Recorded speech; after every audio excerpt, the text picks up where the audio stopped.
नमस्कार।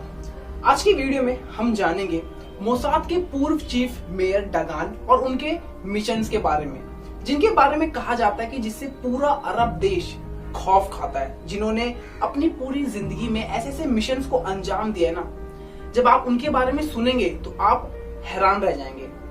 शुरू में मैं बस आपको एक छोटा सा हिंट दे सकता हूँ कि पता है आपको, ईरान का एक सपना था कि वह एक परमाणु संपन्न देश बने, लेकिन उसका ये सपना सिर्फ सपना बनकर रह गया इस आदमी की वजह से। और इतना ही नहीं, उन्हीं के देश में घुस के उन्हीं के लोगों को, उन्हीं के साइंटिस्टों को, उन्हीं के ऑफिसर्स को जो मारा ना, परमाणु बम तो बहुत दूर की बात है, उसकी स्पेलिंग ही भूल गए। तो चलिए शुरू करते हैं। पहले इनके बारे में जानते हैं कि ये हैं कौन। देखिए, डगान का जन्म यूक्रेन के हर्सन शहर में हुआ था, एक ट्रेन के डिब्बे में, जब इनके पेरेंट्स साइबेरिया से पोलैंड की तरफ जा रहे थे। डगान के कई फैमिली मेंबर्स हॉलोकॉस्ट में मारे गए थे।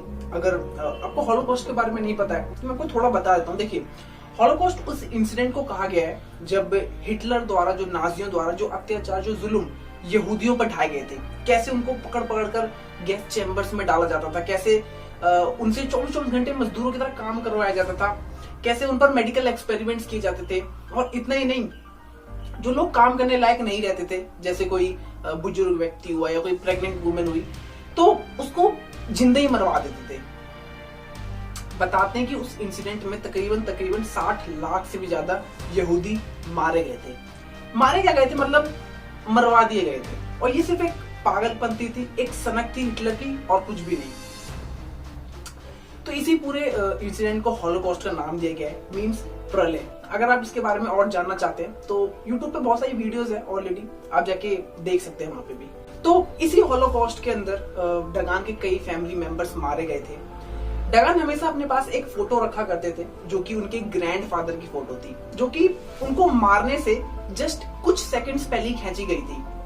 आप ये फोटो देख सकते हैं। ये फोटो उसी हॉलोकॉस्ट के दौरान की है, जिसमें एक बूढ़ा व्यक्ति, जो कि इनके दादा है, घुटनों पे बैठे जान की भीख मांग रहे हैं। तो डगान हमेशा अपने पास ये फोटो रखा करते थे और हमेशा देखा करते थे, और एक बात कहा करते थे कि हमको मजबूत बनना होगा, हमको शक्तिशाली बनना होगा, और हमको अपनी रक्षा खुद करनी होगी, ताकि दोबारा इस तरह की घटना हमारे साथ ना हो सके। और आज आप देखो, यहूदी कहां से कहां पहुंच गए हैं। मजाल है आज के समय में कोई यहूदियों की तरफ आंख उठा के भी देख ले। इजराइल साफ कहता है कि अगर तुमने हमारे एक नागरिक को भी मारा ना, हम तुम्हारे 100 नागरिक को तुम्हारे ही देश में घुस के मारेंगे, फिर चाहे तुम पाताले में क्यों ना छुप जाओ। और किसी की हिम्मत नहीं है कि कुछ बोल दे। खैर, दूसरों की जमीन पर तो उन्होंने एक देश खड़ा करके रख दिया है। और ये अरब वाले जितना ये दूसरों के मामले में जो टांग अड़ाते हैं ना, उसके मामले में बोल के देखें, पैर तोड़ के हाथ में दे देगा। ये पावर बना लिया आज इजराइल ने, यहूदियों ने। सबसे रिच, सबसे इंटेलिजेंट कम्युनिटी मानी जाती है पूरी दुनिया में। आप नोबेल पुरस्कार विजेताओं के नाम देखो, सबसे ज्यादा उसमें आपको यहूदी मिलेंगे। कोई मतलब सोच नहीं सकता था कि यार, जो आज से 80-90 साल पहले जिनका पूरे यूरोप में इतना बुरी तरह शोषण हुआ था, आज वो कम्युनिटी इतनी शक्तिशाली बन जाएगी। और सिर्फ एक चीज की वजह से, एक चीज पर उन्होंने फोकस किया, वो था दिमाग, बस। खैर, टॉपिक पर वापस आते हैं। 1950 में डगान अपने पेरेंट्स के साथ आकर इजराइल में बस गए। फिर इनका यहीं पालन पोषण हुआ, यहीं ये बड़े हुए। और जैसे जैसे ये बड़े होते गए, इनका जो लगाव था, जो इनका इंटरेस्ट था, वो इजराइल की डिफेंस आर्मी की तरफ बढ़ता गया। और इन्होंने एक मनसा बना लिया कि मुझे इजराइल के डिफेंस फोर्स में ही जाना है, बस। और यही हुआ। हालांकि ये जाना तो चाहते थे। इजराइल की एक कमांडो यूनिट है, सरियत मतकाल। जैसे इंडिया में बहुत सारी यूनिट्स हैं, सीआरपीएफ, आईटीबीपी, बीएसएफ, उसी तरह सरियत मतकाल एक इजराइल की कमांडो यूनिट है, लेकिन उसमें इनका हो नहीं पाया। फिर इनको सिल्वर विंग पैराट्रूपर से ही संतोष करना पड़ा। शुरुआती दिनों में डगान को गाजा पट्टी पर भेजा गया, जिसे इजराइल ने 6 दिन 6 देशों के साथ युद्ध में कब्जा कर लिया था। लेकिन तब से ये इलाका आतंकवादियों का अड्डा बन गया। आए दिन फिलिस्तीनी आतंकवादी गाजा पट्टी पर बम, गोले, बंदूकों से इजरायलियों की हत्याएं करने लगे। आईडीएफ, जो इजराइल की डिफेंस फोर्स थी, उसका इस इलाके पर नियंत्रण खो रहा था, जिस वजह से रोजाना इजरायलीज मारे जाते थे। 2 जनवरी 1971 जब एक फैमिली की कार पर कुछ आतंकवादियों द्वारा ग्रेनेड से हमला किया गया, जिसमें उनके दोनों बच्चों के चीथड़े उड़ गए। जब ये बात इजराइल में फैली, तब वहां के जनरल एरियल शेरोन ने ये डिसाइड किया कि अब बस बहुत हो गया, अब इस खूनी खेल को यहीं खत्म करना होगा। उसके बाद जनरल एरियल शेरोन ने अपने कुछ पुराने युद्ध के साथियों और कुछ नए टैलेंटेड सोल्जर्स को भर्ती किया। उन्हीं में से एक थे डगान, जिनका गोल चेहरा, कम हाइट के हट्टे कट्टे नौजवान जो हल्का से लंगड़ा के चलते थे, और जिनको मिशन दिया गया कि जितने भी आतंकवादी संगठन है इन सबका सफाया करना। डगान के बहुत ही सिंपल से व्यू थे कि ये अरब वाले हमारे दुश्मन है, ये हमें खत्म करना चाहते हैं, ये हमें खत्म करें, इससे पहले हमें इन्हें खत्म कर देना चाहिए। उसी ग्रुप के अंदर डगान ने एक यूनिट तैयार की जिसका नाम था रीमन, जो कि इजराइल की फर्स्ट अंडरकवर कमांडो यूनिट थी और जिसका काम था दुश्मन देश में घुसकर अपने टारगेट तक पहुंचना। आए दिन डगान और उनके साथी दुश्मन देश में घूमा करते थे, कभी किसी औरत के भेष में, कभी किसी मछुआरे के भेष में। इसी दौरान डगान ने कई ऑपरेशंस को अंजाम दिया, जैसे एक ऑपरेशन था ऑपरेशन गिरगिट। तो चलिए इसकी स्टोरी सुनते हैं। देखिए 1971 की बात है, गाजा के तटों पर बहुत तेज तूफान आया हुआ था। जितने भी आसपास लोग थे वो सब दूर हो गए, जितने भी मछुआरे थे पानी में वो सब बाहर निकल गए। तभी अचानक से उसी तूफान में से एक नाव बाहर निकल कर आती है जिसमें कुछ लोग बैठे होते हैं। तो जैसे ही वो बोट उनकी आकर तट पर रुकती है, उनमें से वो लोग कूदते हैं और भागना शुरू कर देते हैं। उसी की थोड़ी देर बाद अचानक से एक दूसरी बोट आती है जिसमें इजराइल के कमांडर्स होते हैं जो उन लोगों का पीछा कर रहे होते हैं। तो जैसे उनकी बोट आकर तट पर रुकती है, वो सारे बीच पर आके तलाशी करना शुरू कर देते हैं कि मतलब वो लोग किधर भागे।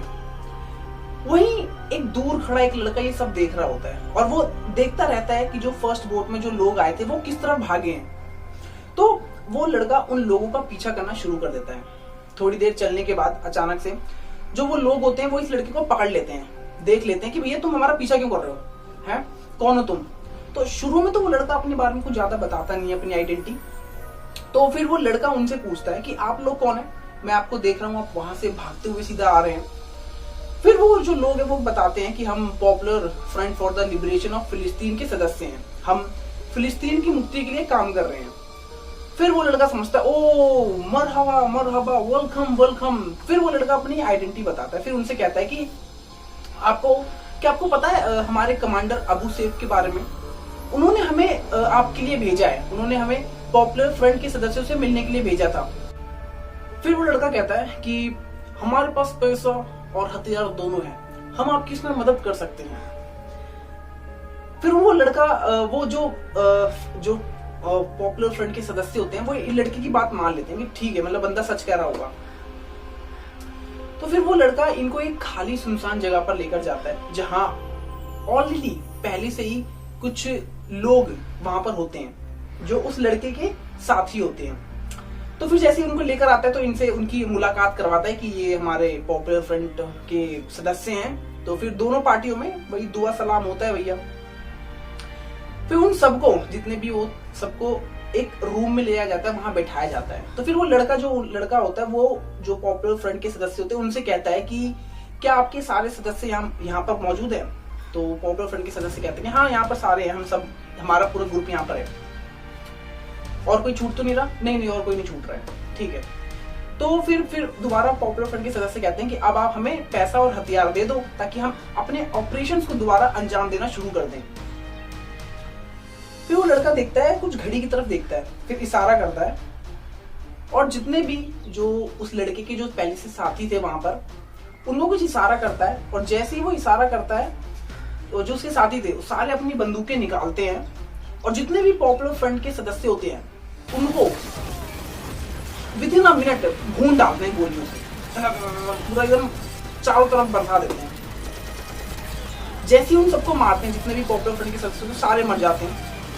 जैसे ही वो मरते हैं ये तुरंत वहां से उठते हैं और सीधा भागते हुए उन गलियों से टेढ़ी मेढ़ी सीधा जाके इजराइल की टेरिटरी में दाखिल हो जाते हैं। फिर उसी शाम को जिस लड़के ने सब प्लान करवाया था, जिसने उनको पॉपुलर फ्रंट के सदस्य जितने भी थे उनको मरवाया, फिर वो एक कॉल करता है किसी को, फिर कहता है सर डगान इज स्पीकिंग। पॉपुलर फ्रंट के सारे सदस्य मारे गए, ऑपरेशन गिरगिट कामयाब रहा। तो इस तरह डगान ने पूरे ऑपरेशन को प्लान किया कि कैसे पॉपुलर फ्रंट के सदस्यों से मिलना है, कैसे उनका पीछा करना है, और जब सब कुछ हो जाए तो कैसे दोबारा वापस इजराइल की टेरिटरी में घुसना है। तो इसी तरह डगान और उनके साथियों ने कई और ऑपरेशंस को भी अंजाम दिया। बताते हैं कुछ ही समय के अंदर अंदर डगान और उनकी टीम का ऐसा खौफ हो गया था आतंकवादियों के अंदर, कई अफवाहें उठने लगी डगान और उनकी टीम के बारे में। जैसे कि जब वो किसी आतंकवादी को जैसे पकड़ लेते थे तो उनको बहुत गंदी मौत मारते थे। जैसे मान लो किसी आतंकवादी को उन्होंने पकड़ लिया तो उससे कहते थे, देख तेरे पास 2 मिनट है, भाग सकता है तो भाग ले। और जैसे ही वो भागने की कोशिश करता था, सीधा पीछे से उसके सीधा सर पर हेडशॉट देते थे। ये नहीं, और यहाँ तक कि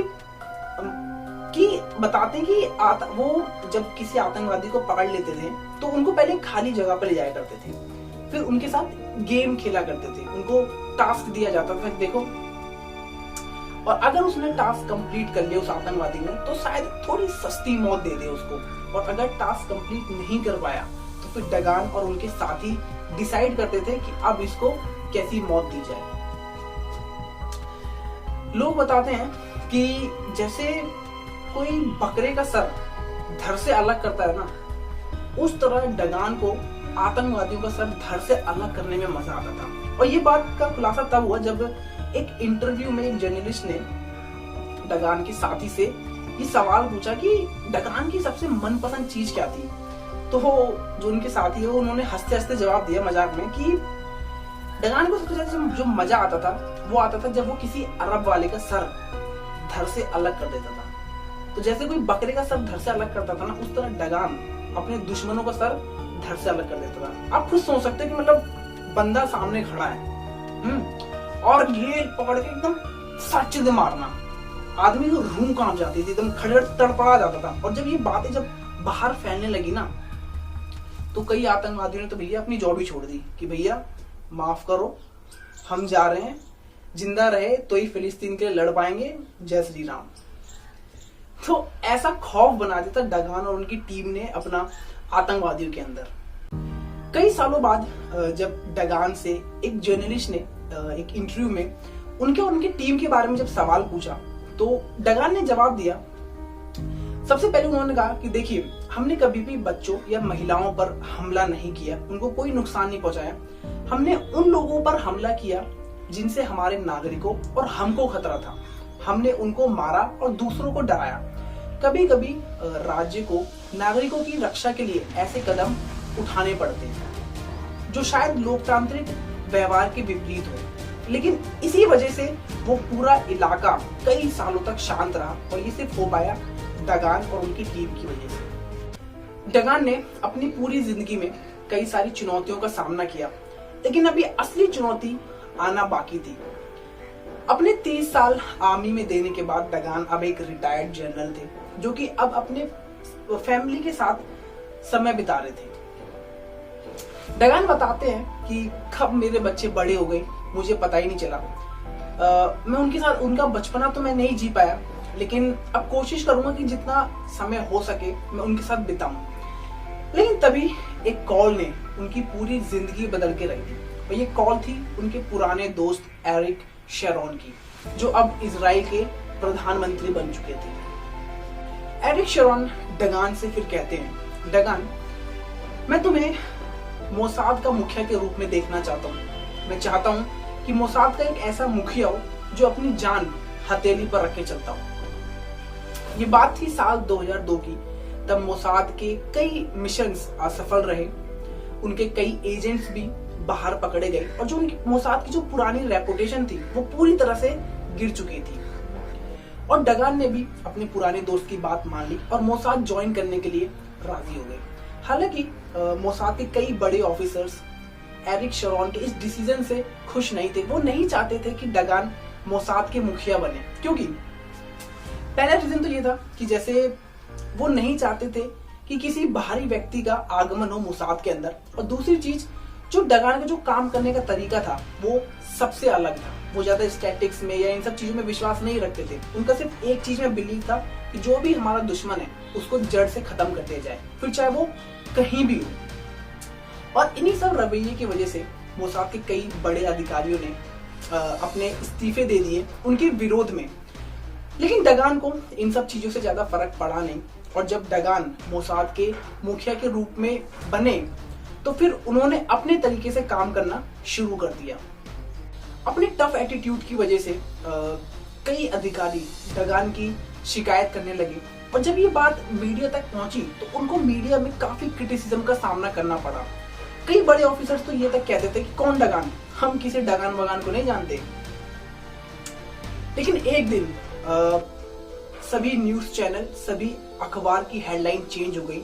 जो कुछ समय तक जो मीडिया डगान की बुराई कर रहा था, अचानक से उनके कामों की प्रशंसा करने लगा। डगान के नेतृत्व में मोसाद ने कई सारे मिशंस को सफलतापूर्वक अंजाम दिया, जिसमें से थे दमिश्क में हिजबुल्लाह के हत्यारे, मुगल्ले की हत्या, सीरिया के परमाणु रिएक्टर का विनाश, लेबनान और सीरिया के प्रमुख आतंकवादी नेताओं का सफाया, और इन सबसे महत्वपूर्ण इराक के गुप्त परमाणु मिशन का खात्मा। मोसाद ने कई सारे मिशंस को अंजाम दिया, लेकिन इसमें से जो सबसे महत्वपूर्ण था वो था ईरान के गुप्त परमाणु मिशन का सफाया। आखिर कैसे डगान के मोसाद ने ईरान के परमाणु देश बनने के सपने पर पानी फेर दिया, ये हम जानेंगे अगली वीडियो में, तो उसे पूरी जरूर देखिएगा, बहुत ही इंटरेस्टिंग होने वाली है। जल्दी मिलेंगे। जय हिंद।